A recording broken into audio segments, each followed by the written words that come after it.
Betty. It's an honor to be also serve as the vice president of the club. And we also want to thank the club for enduring this tonight, and of course my dear friend Pastor Gerald for allowing us to meet here and being so involved. And he just, anything that I'm doing as far as any kind of government affairs, elections, I can call Pastor Gerald, and he's on board. So we appreciate that. Now y'all know, in addition that to the club, I've got the grassroots campaign business, but we also have a ministry. I know everybody, I think pretty much everybody here is familiar with that. I do see some new faces, so it's good to have everybody here. But if you don't know, I also have founded Biblical Concepts Ministries, and we've been engaged in for about 6 years now in public policy, and we work with the churches here locally to engage them in public policy and elections and teach them biblical principles of civil government. But one of the things that's been on the forefront, seems like now, I guess it's been about 4 years, is this human rights ordinance that we're dealing with. So, let's see, I guess it's 6:14, so I'm going to try to keep this to about 30 minutes. I have got to get on a conference call, if I can, at 8 o'clock. So when I'm done, if I'm out and I kind of go away, I'm going to get on a conference call. We do have a very good group of people that's working to oppose this. There's a lot of people working, but there's a handful of us. And actually, I think the slide you can see FL Family. That's Florida Family Action. They're the statewide Christian advocacy organization that's a little more well funded and just they do incredible work. They've got a full-time staff. I'm just a little local grassroots guy that's here to kind of hold the fort down and work with the churches. So our attorney with Florida Family Policy and with Liberty Counsel, Liberty Counsel is an international organization that works to defend religious freedom in the courts. They argue before the Supreme Court and all kinds of things. So there's several of our attorneys and several other leaders in town that we'll be on the phone later to discuss our strategy. So we're here tonight to talk about the Human Rights Ordinance. I'm sure I'm preaching to the choir, and most of you know a lot of this stuff, but there may be some that don't, and then hopefully even those that are familiar with this might learn a thing or two. So let me go through the slides here. First thing we're going to do, I've got several things I'm going to show you. I was just kind of using that as a placeholder. I'm going to go through all these slides here.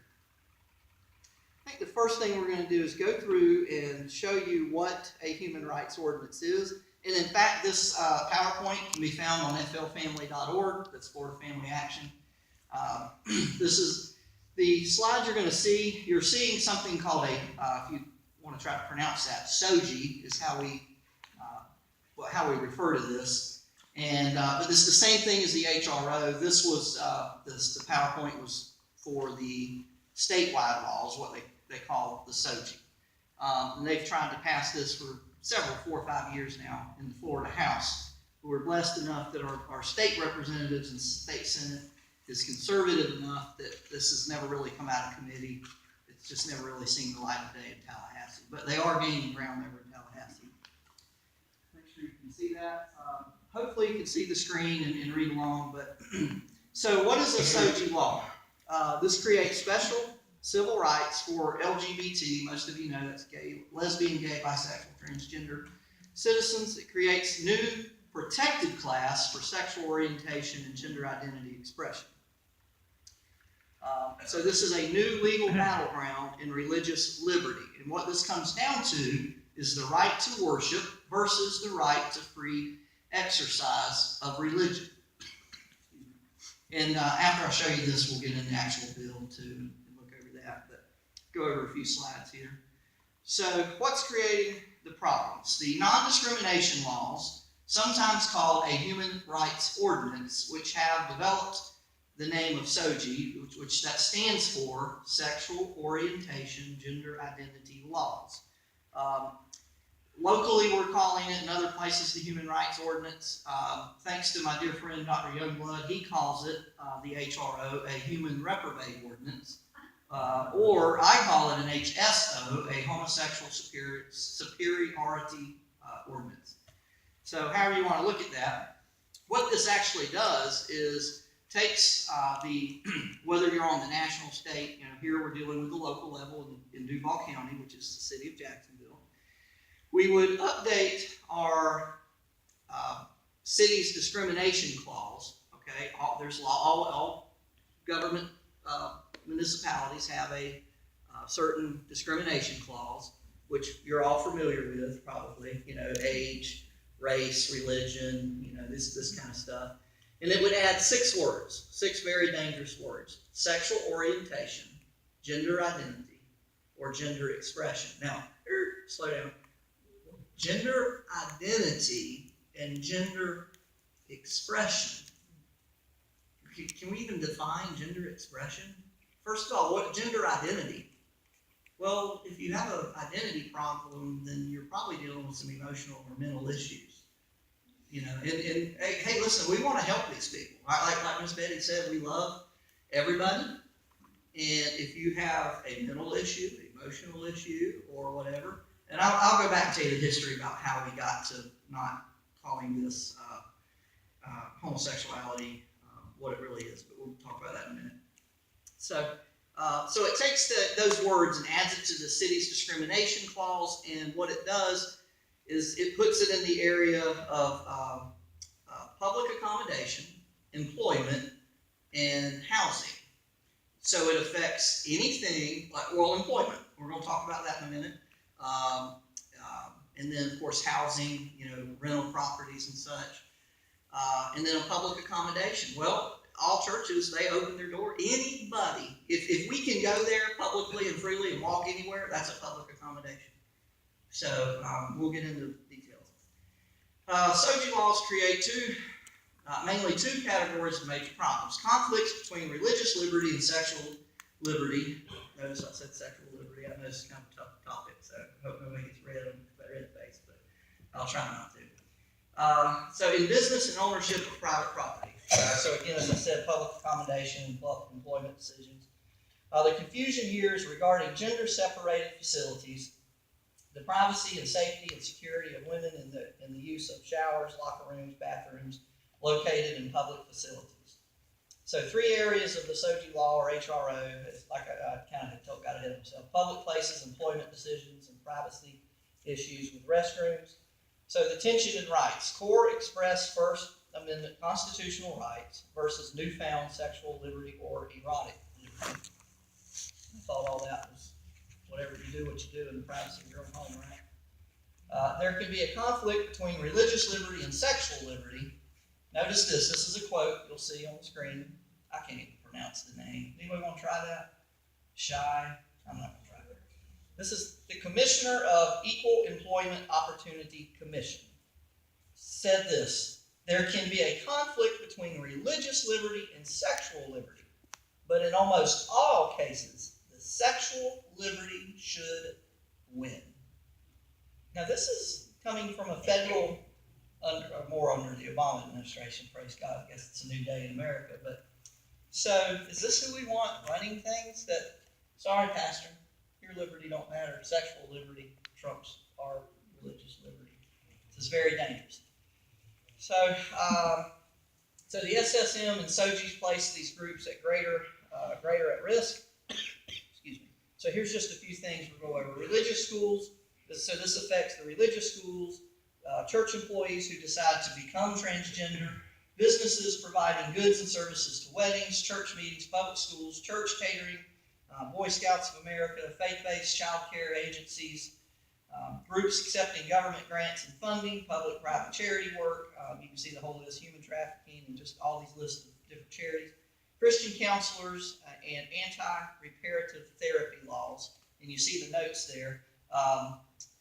Famously, I just think back on the presidential election, and one reason I was so opposed to New Jersey Governor Chris Christie is he had signed a bill because of the LGBT lobby that their liberal state had passed. So he signed it into law when it's talking about this Christian counselors and the anti-reparative therapy. Christian counselors use a particular therapy to help those that are seeking to be free from this lifestyle. And literally, this list of states here: California, Oregon, D.C., Illinois, New Jersey, have already passed laws banning therapy.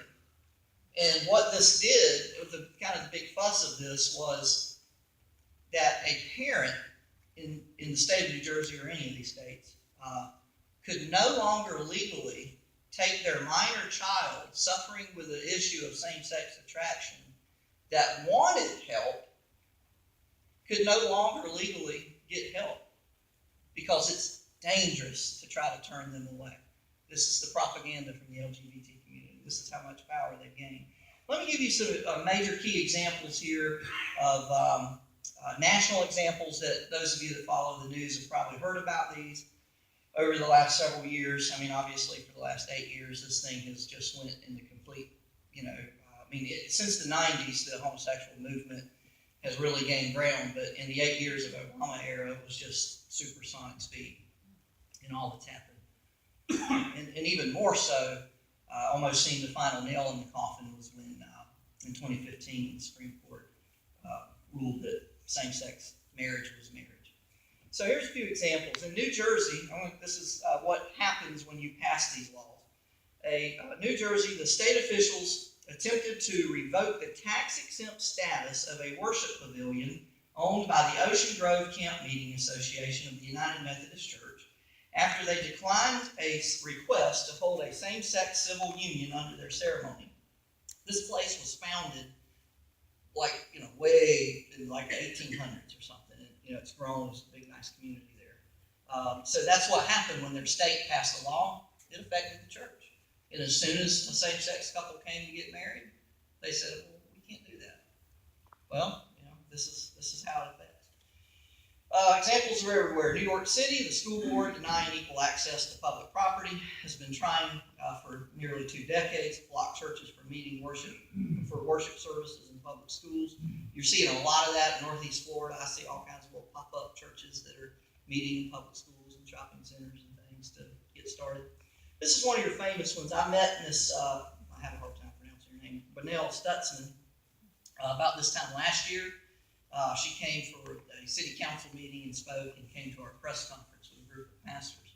So she's one of the most famous ones. She's the grandmother and florist in the state of Washington. She gently turns down an existing gay customer who had been doing business with Bonnell's small business for several years. She's looking at fines and penalties of up to 6 figures with all of her attorney fees. Basically, he was a longtime customer. They talked regularly, and she knew that he was homosexual. And when the state law changed with allowing same-sex marriage, he came in and she said, you know my beliefs, and I can't go and cater to this. But here's the 3 references from people in town, and they'll be glad to help you. I love you, and you're my friend, and I'll still sell you whatever flowers and all. But I don't want to cater your wedding with flowers and cakes and all this, whatever it is. And so they decided to make an example out of her. So, John and Elaine, I'm struggling with that last name, Hugan. Everybody knows, if you follow the news, Elaine Photography. They turned down an email request to photograph and videotape a same-sex wedding ceremony in the state of New Mexico. They were prosecuted under the state SOGI laws of that state and are now facing $7,000 in fines. Here's the, this is a good one. Donald and Evelyn Knapp, the Hitching Post Wedding Chapel. This couple in Idaho had been operating a wedding chapel for 25 years. Both were named ministers who do nothing but facilitate weddings. City officials told the Knapps privately and publicly that unless you agreed to perform same-sex ceremonies at your chapel, they'd be in violation of city law. The penalty, they were told, was up to 180 days in jail and $1,000 in fines for violation of the law.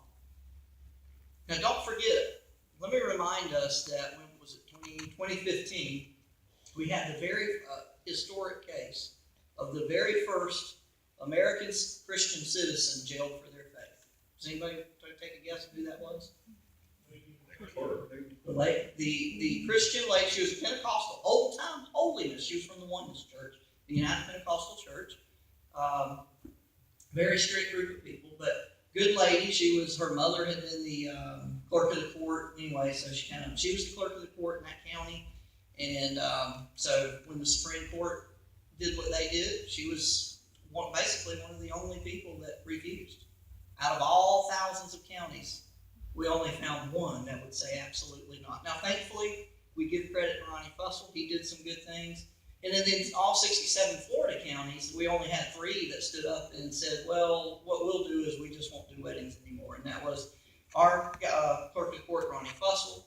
It was Clay County, well, her name's skipping my mind, but the lady in Clay County and the people in Baker County. So, anyways, let's move on here.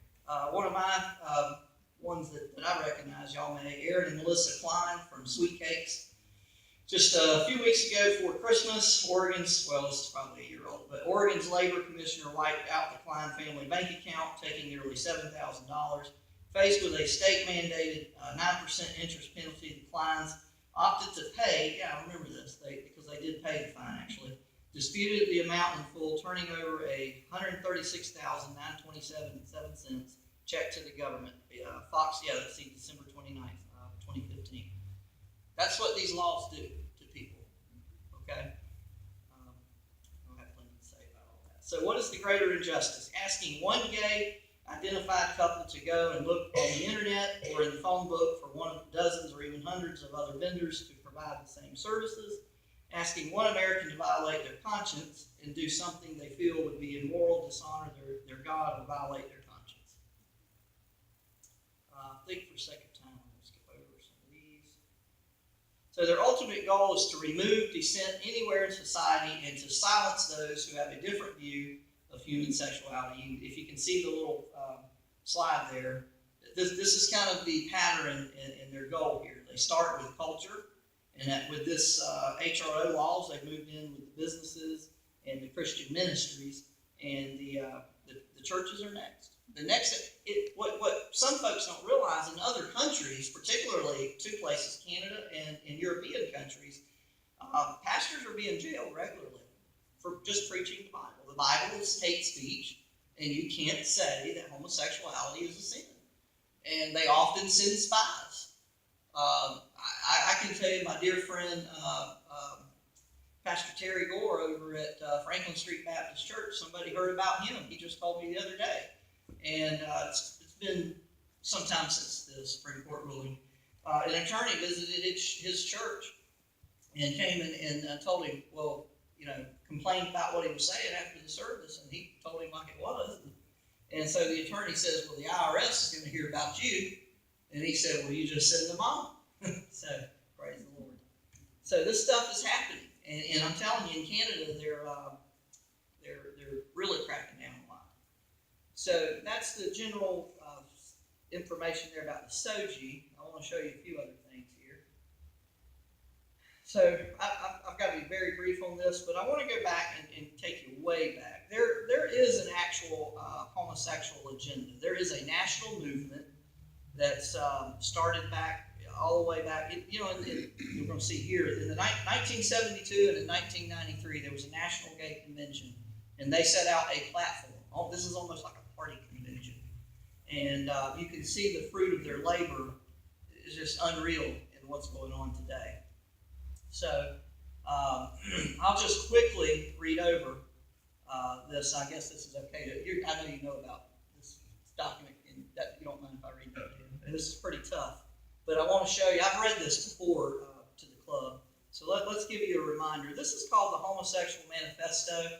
I know Ms. Sharon Krause has read this at some of the public meetings, and she's familiar with it. I appreciate all that you've done too, because you've been in this fight for a long time. So this is actual their manifesto. This is by Michael Swift, and this was actually read in the Congressional Record. First printed in Gay Community News, February 15th, 1987. Brace yourselves. That this is their decree for what they're going to do.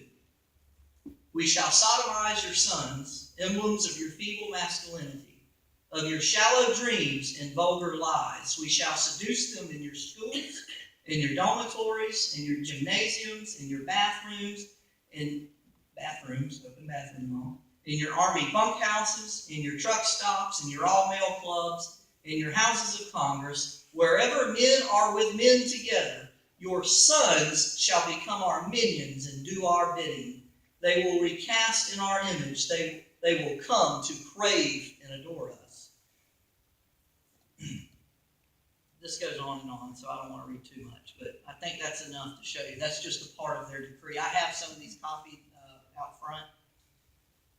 So just real briefly, here's part of the, and if anybody wants this document, I don't really have time to go all over it all. I'll be glad to email this to you. This is the 1972 Gay Rights Platform, created at the National Coalition of Gay Organizations Convention held in Chicago in 1972. Let's see here. There's so much of this. There's a few things I can show you. So they do have a overhauling gay America. Here's some of the points I want to go over. Portray gays as victims, and again, this is their strategy and how they've worked Hollywood and media. Portray gays as victims, not aggressive challengers. Give protectors a just cause. I really wish that we could read all this just for time's sake. Make gays look good. This is where the media's come in.